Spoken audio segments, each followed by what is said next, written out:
Año de 1492. Debido a que el Imperio Otomano cierra la ruta de comercio de Europa al Oriente, se busca una ruta de comercio alternativa y los europeos, con Cristóbal Colón, descubren un continente nuevo para ellos que llamarán América. Año 2019. Venezuela, en la peor crisis de su historia, es el país con mayores reservas de petróleo en el mundo. El petróleo ha sido la materia prima más importante del siglo XX y la nación estadounidense se aseguraba dichas reservas a nivel mundial interviniendo militarmente en los países poseedores de reservas de dicho combustible fósil. Sin embargo, en el caso de Venezuela, no pudieron intervenir militarmente debido a que dos nuevas potencias mundiales prácticamente se adueñaron de las reservas venezolanas. Si Estados Unidos no podía disponer de dichas reservas, necesitaba darle preferencia a una materia alternativa. Y así como los europeos en el siglo XV tuvieron que buscar una ruta alternativa con el Oriente debido a un imperio rival, los Estados Unidos tendrán que buscar una materia prima alternativa al petróleo debido a potencias rivales. Dicha materia prima alternativa será el litio, un metal que abunda en un país llamado Bolivia. Año de 1912. Inglaterra busca que sus barcos acorazados dejen de funcionar con carbón como combustible y que comiencen a usar combustible derivado del petróleo, ya que usar este combustible se traducía en eficacia y potencia. A partir de allí, el petróleo va a sustituir al carbón como el combustible por excelencia a nivel mundial. Año 2019. Se crea un circo mediático sobre la contaminación y el medio ambiente. Y, a pesar de que los problemas ambientales en la actualidad son en realidad sumamente graves, el circo mediático que se hace no es en aras de resolver el problema de la contaminación, sino se hace en aras de promover una nueva tecnología, la cual sustituirá al petróleo como el combustible por excelencia. Y así como a principios del siglo XX se sustituyó el carbón por el petróleo como combustible, de igual forma se pretende ahora sustituir el petróleo como combustible por uno nuevo que se promueve menos contaminante. Se promueve como una solución al impacto medioambiental que causan las emisiones de los autos que usan combustibles fósiles. Se promueve, en otras palabras, los autos eléctricos, los cuales funcionan con pilas de litio. De allí la importancia que tiene Bolivia. Y así como el futuro en el siglo XX le pertenecía a aquellos que controlaran el petróleo, el llamado oro negro, el futuro en el siglo XXI le pertenecerá a quienes controlen el litio, el llamado oro blanco. No falta mucho tiempo para que los autos eléctricos sean incluso más baratos que los autos que funcionan con gasolina. En otras palabras, los autos eléctricos dominarán el mercado a nivel mundial. Esta transición comenzará en la próxima década. Ahora bien, en el siglo XX, la región del Medio Oriente era la región con mayores reservas de petróleo en el mundo, y esa fue su condena, pues la inestabilidad social y política en varios de estos países nunca se detuvo, debido a los intereses que tenían los monopolios extranjeros en dichos territorios.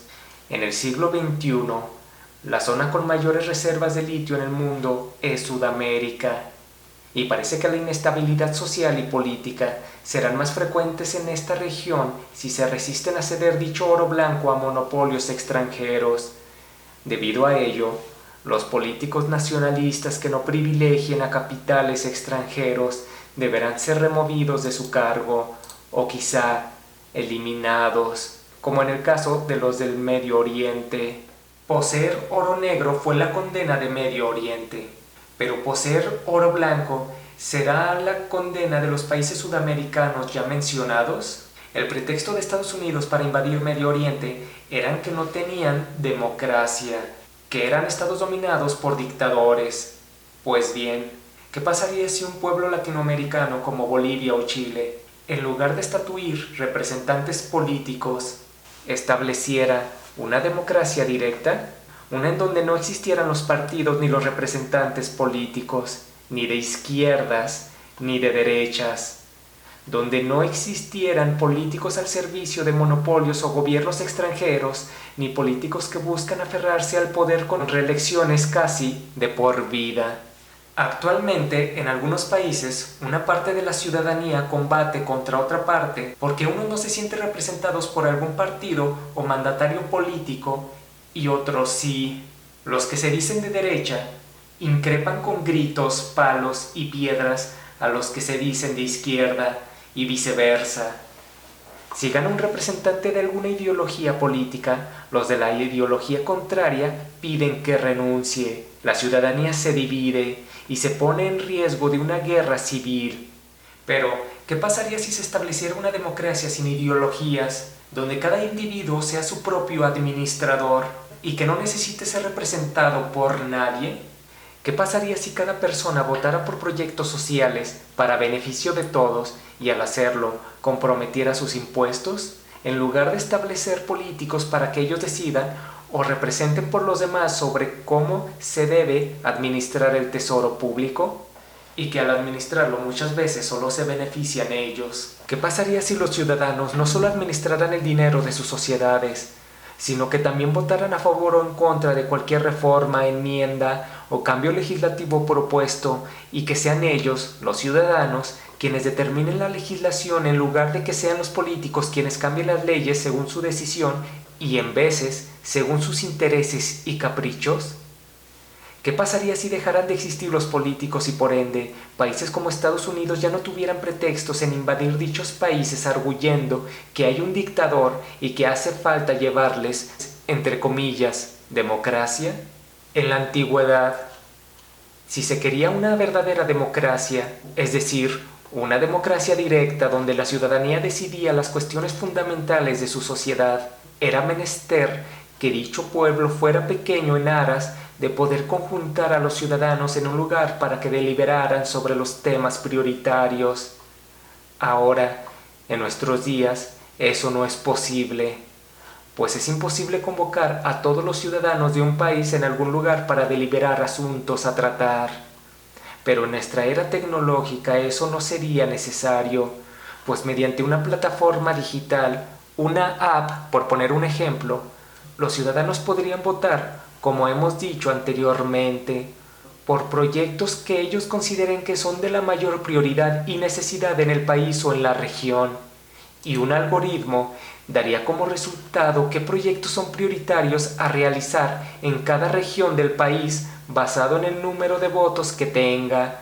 A mayor número de votos, mayor prioridad de un proyecto social y por ende mayor financiamiento por parte de los impuestos de quienes lo votaron. Quien logre automatizar con tecnología y sustituir el trabajo de los políticos que se justificaban en tener privilegios porque así era el sistema político, esos países, reitero, estarán un paso más adelante que las demás naciones, pues la industria y el crecimiento económico se haría en beneficio de la sociedad y no de unos cuantos privilegiados. Bolivia estaba creando su propia industria de coches eléctricos y espero que así continúe, a pesar de que ya nada es seguro en aquel país en este momento. En fin, si son capaces de crear su propia industria de coches eléctricos, obvio, también pueden ser capaces de crear su propio sistema tecnológico, su propia plataforma digital donde puedan decidir por proyectos sociales y por cambios legislativos respaldados por el voto ciudadano. Es decir, ellos pueden crear una metodología, una praxis eficaz para la democracia directa. No cabe duda de eso. Aquí la pregunta es si dicha sociedad sudamericana concibe siquiera la opción de tener un sistema político verdaderamente democrático. Con un sistema democrático no solo se resuelve la corrupción de los políticos, pues ya no lo sabría, sino, además, se le da voz y voto a cada ciudadano, y la igualdad, en términos de soberanía, sería ya una realidad, en lugar de que la voz de unos pocos represente a la de los demás. Sin mencionar que los países que buscan pretextos para invadir a otro ya no los tendrían, Ya no habría un pueblo dividido en partidos e ideologías políticas. Ya no habría un pueblo dividido por no sentirse representado con fulanito o mengano, pues ya se sabrían las decisiones y la voluntad de cada individuo de la sociedad. En otras palabras, ya se sabría el total de las decisiones de todo un pueblo.